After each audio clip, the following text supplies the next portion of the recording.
Daystar television network has died. The network shared on social media that Joni Lamb passed away this morning. What unfolds when a renowned architect of marital restoration confronts the wreckage of his own relationship and faces an astonishing reconnection that nobody anticipated? A man who spent his entire career teaching couples how to mend broken bonds found himself at the center of a personal tragedy that contradicted everything he'd publicly endorsed.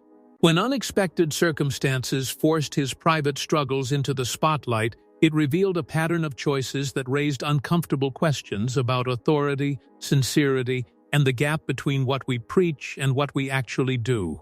But the real shock came after a sudden death that nobody saw coming. What happened next would reshape everything, pulling two people back together in a way that seemed almost impossible to believe. The foundation crumbles. Consider the timeline that nobody fully examined at first. In early 2022, a counselor celebrated for his work stabilizing marriages quietly initiated legal proceedings to end his own union. This wasn't a brief partnership or a marriage of convenience. This represented over 3 decades of shared history, children, and a counseling empire they'd built side by side. On the surface, nobody outside his inner circle knew about the quiet filing. His reputation remained intact, his credentials unchallenged, his career trajectory seemingly uninterrupted.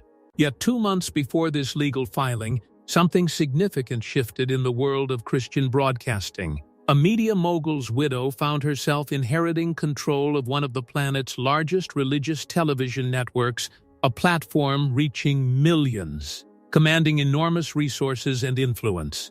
The timing feels almost choreographed, doesn't it?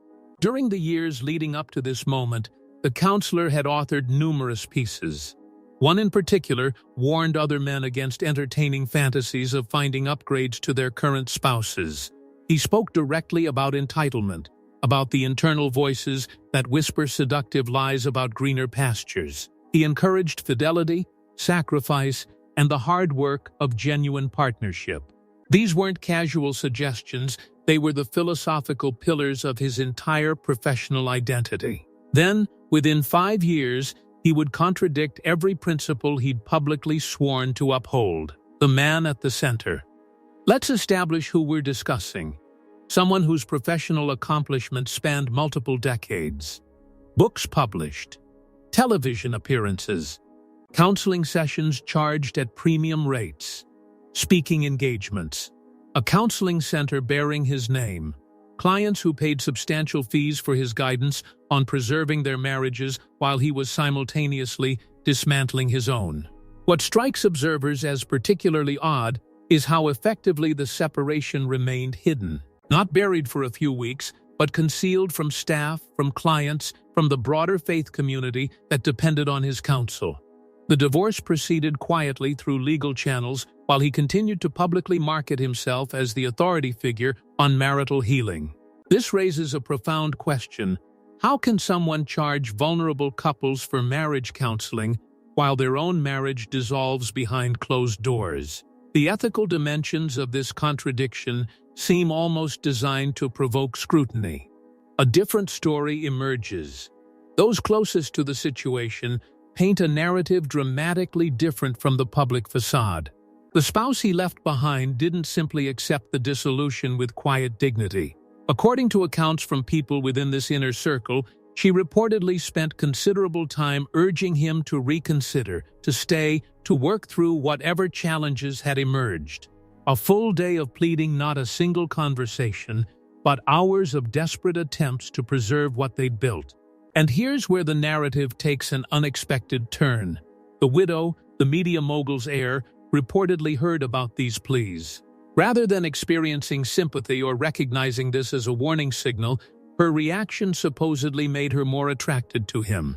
The woman's desperation allegedly became a feature, not a flaw. Her emotional pain became evidence of his value as a partner. It's a dynamic that defies conventional relationship psychology. Meanwhile, the person who'd spent decades building a business empire with him remained silent. No public statements, no interviews, no social media presence defending her position or her dignity. She simply continued showing up to the counseling center they'd established together, maintaining operations in the same building where their marriage had fractured. But her silence shouldn't be mistaken for passivity. She retained legal ownership stakes in their shared enterprise. They remained financially intertwined, professionally connected, and impossibly entangled in ways that a simple divorce filing couldn't untangle. The marriage that changed everything. In mid-2023, a wedding united two prominent figures from very different worlds. One brought decades of Christian counseling credentials and published works. The other brought an inheritance of television infrastructure, media reach, and family legacy. For someone whose career had plateaued in certain ways, this union represented access to something previously out of reach, a broadcasting platform with international distribution, television appearances, publishing opportunities through existing networks, financial connections to a network valued at enormous sums. The combined package was impossible to ignore. Personal fulfillment, professional expansion, and spiritual authority all wrapped into one relationship. Yet before saying "I do," the bride apparently sought third-party counsel. She brought in a professional evaluator, someone trained in relationship dynamics and behavioral assessment. This counselor met individually with all three parties: the groom, his ex-wife, and the bride-to-be. The professional's conclusion? Not favorable. The evaluator reportedly designated him as someone wearing sheep's clothing while operating with predatory intent. A wolf, in direct terminology. Not ambiguous language, not diplomatic hedging. A clear professional assessment that this was someone whose public image contradicted his actual nature. Yet the wedding happened anyway. Months after receiving this professional caution, they proceeded into the marriage in the summer of 2023. What was she thinking? What did she see that the trained counselor missed? These questions remain unanswered, and the silence is deafening. The rise of an empire. Suddenly, he occupied a different sphere. His books, previously with limited distribution, now had access to broadcasting platforms with millions of viewers. His speaking opportunities expanded. His professional network transformed overnight. The platform he'd seemingly desired for years was finally within reach. But this elevation came with complications. The bride's family apparently harbored reservations about him from the beginning. The family matriarch's son, the principal heir to the broadcasting empire, reportedly expressed concerns about his intentions, his character, and his role within the organization. What specifically triggered these concerns? The record remains opaque. But the skepticism was real, institutional, and serious enough to apparently remain documented and discussed within family circles. Meanwhile, professional disclosures about financial arrangements between his ministry and the network were never fully made public. Exactly what revenue was generated, how was payment structured, what percentage of book sales flowed through the network system. These details remained confidential, undisclosed, and potentially subject to confidentiality agreements. The machinery of the empire continued operating, but with an undercurrent of concern about whether this partnership served the network's mission or simply elevated one man's profile at institutional expense. The rupture nobody expected. On May 7, 2026, the bride died unexpectedly. The marriage lasted less than 3 years. The broadcasting platform suddenly became inaccessible. His pathway to the airwaves, the reach, the expanded influence, all of it vanished with a single death. Control of the network returned to the family that had apparently questioned his involvement from day one. The Lamb family's leadership took back governance. The board reasserted oversight. And his position, however it had been officially titled, simply dissolved. What remained? His published books, the counseling center he'd established decades earlier, and the complicated professional relationship with the woman he'd left behind, the one still co-owning the business empire they'd built during their marriage. Suddenly, he was no longer a figure with media access. He was simply a divorced man with a diminished platform, trying to rebuild professional credibility in a community that had watched his choices unfold with increasing discomfort. The question nobody asks: Professional ethics standards exist for licensed counselors. Colorado maintains specific regulations governing what practitioners can and cannot do. These standards address conflicts of interest, personal behavior that might compromise client welfare, and transparency about one's own emotional and relational stability. Yet the public record shows minimal investigation, no formal complaints reported widely, and no apparent professional consequences for his conduct during this period. Why? Did his clients not come forward? Did complaints get resolved quietly through private channels? Did the regulatory bodies decline to act on available information? The silence from professional oversight seems particularly stark given that he was actively charging couples for marriage guidance while his own marriage was deteriorating behind closed doors. The contradiction isn't subtle. The person in the shadows. Throughout this entire chronicle, one figure maintained remarkable quiet: the original spouse, the woman who'd contributed decades to building what they'd constructed together. She didn't grant interviews, she didn't post statements on social media, she didn't engage in public defense of her position. Instead, she continued working at the counseling center. Her name likely appeared on legal documents. Her financial interests remained tied to the business. Her professional identity remained connected to the work they'd done as partners.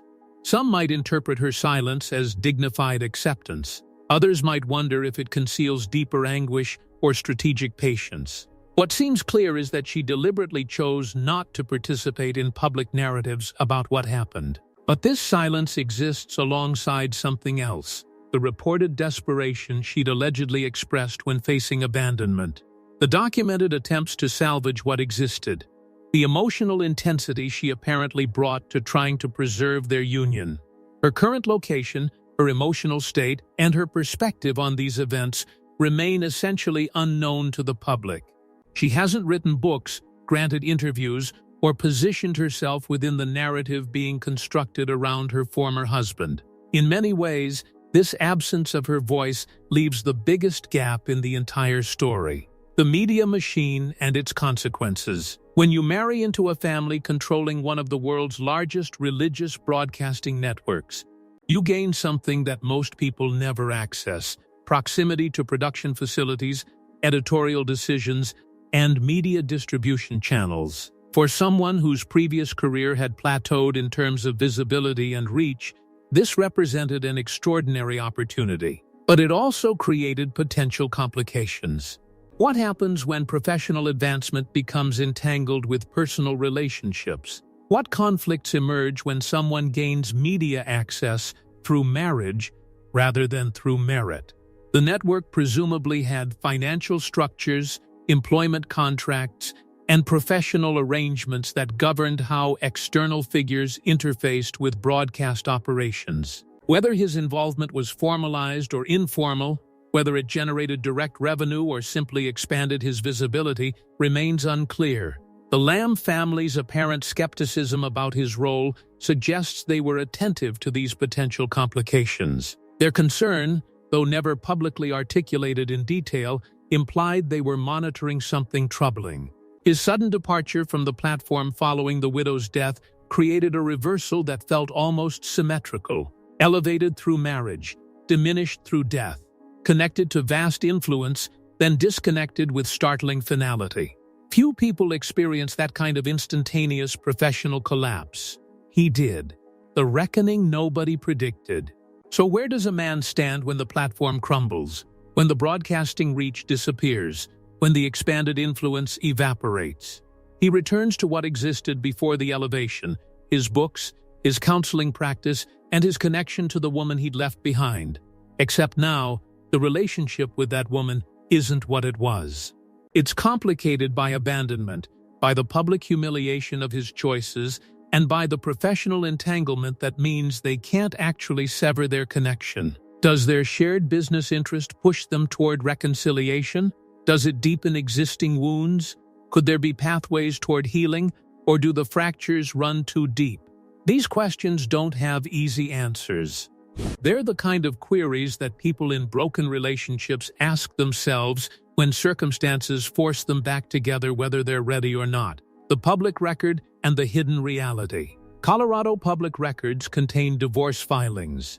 These documents supposedly cite grounds for dissolution. Yet the specific justifications offered in his filing apparently remained either unreported or unexamined by media investigating this story. When someone files legal paperwork believing it will remain unscrutinized, sometimes the documentation reveals more truth than polished public statements ever could. The grounds he cited, whether abandonment or something else, potentially paint a picture at odds with his published philosophy. His 2017 essay warned men against letting internal voices convince them they deserved superior spouses. He urged fighting against entitlement. He advocated for commitment despite temptation. By 2022, something had evidently changed. Those convictions apparently no longer held the same weight. In fact, that particular essay later disappeared from circulation. The words that once defined his counseling philosophy were effectively erased from the public record. Whether this was intentional deletion or simply deactivated content, the removal itself speaks volumes about his relationship with his own previously stated principles. The architecture of deception. What emerges from examining all these pieces is a picture of carefully managed appearances. Public statements painted a portrait of marital stability even as the foundation was collapsing. Professional credentials remained unchallenged even as ethical questions accumulated. The gap between the persona and the actual person apparently widened significantly. Licensed counselors operate under accountability frameworks. These frameworks exist because the relationship between counselor and client demands transparency and integrity. When a counselor's personal life contradicts the guidance being offered, it creates a fundamental breach of trust. Yet, institutional accountability apparently failed to materialize in any public, documented way. This might suggest several possibilities. Either complaints weren't filed, or they were resolved privately, or regulatory bodies determined insufficient grounds for investigation, or public scrutiny simply didn't materialize despite apparent ethical violations. The absence of consequence is itself consequential. It sends a message about what apparently happens when someone with established reputation confronts professional questions about their behavior. What remains? Today, what's left of his professional apparatus includes the books he authored, the counseling practice bearing his name, and the ongoing connection to his ex-wife, who maintains partial ownership and operational involvement in that enterprise. His broadcasting visibility has essentially evaporated. His elevation through marriage has reversed. His influence has contracted to something approximating his pre-2023 reach. The woman he left behind continues her work without public commentary. The family that apparently questioned his motives has resumed full control of their network. The community watching this unfold has witnessed a fall from grace that seemed almost designed to illustrate a moral principle. One man's trajectory from celebrated marriage counselor to ethically compromised figure happened remarkably quickly. The reversal even faster. The deeper implications. What this narrative ultimately illustrates extends beyond one person's choices. It speaks to how authority, charisma, and established reputation can create protective barriers against accountability. It demonstrates how personal ambition can override previously stated commitments. It shows how media platforms and financial resources can become entangled with relationship decisions in ways that obscure true motivations. When those who teach integrity contradict it most, the contradiction itself becomes the lesson. For couples who paid for his counseling services while his own marriage was deteriorating behind concealed doors, this represents a particular betrayal. They trusted expertise that turned out to be offered by someone whose actual lived experience contradicted his professional guidance. For the faith community that celebrated his accomplishments and cited his books, this raises questions about discernment and whether we might have missed warning signals that were apparent to trained observers but invisible to broader audiences. For the woman who remained silent through everything, this story apparently represents pain too deep for public processing. The complexity refuses simple categorization. A path forward? Whether any of these relationships might someday move toward repair remains unknowable. Whether the counseling center might eventually become a place of genuine healing rather than contradiction, we cannot predict. Whether the man at the center of this story might eventually rebuild professional credibility, nobody can say with certainty. What seems clear is that immediate restoration isn't possible. The damage to his reputation has deepened over time rather than fading. The questions about his ethics remain unanswered. The gap between his teachings and his actions has become impossible to ignore. Trust, once fractured fundamentally, requires more than time to restore it, requires sustained, authentic behavior over extended periods. If you're watching this, you've just spent time examining a story about choices, consequences, and contradictions. You've seen how someone's carefully constructed image can collapse when reality meets expectation. You've witnessed the cost of choosing elevation over authenticity. If this exploration resonated with you, I'd genuinely appreciate it if you'd hit the like button for Church Files Daily. Your support helps us uncover stories that mainstream media often overlooks. Every like tells us you want more of this investigative work, more examinations of the gaps between public faces and private truths. Subscribe to Church Files Daily if you haven't already.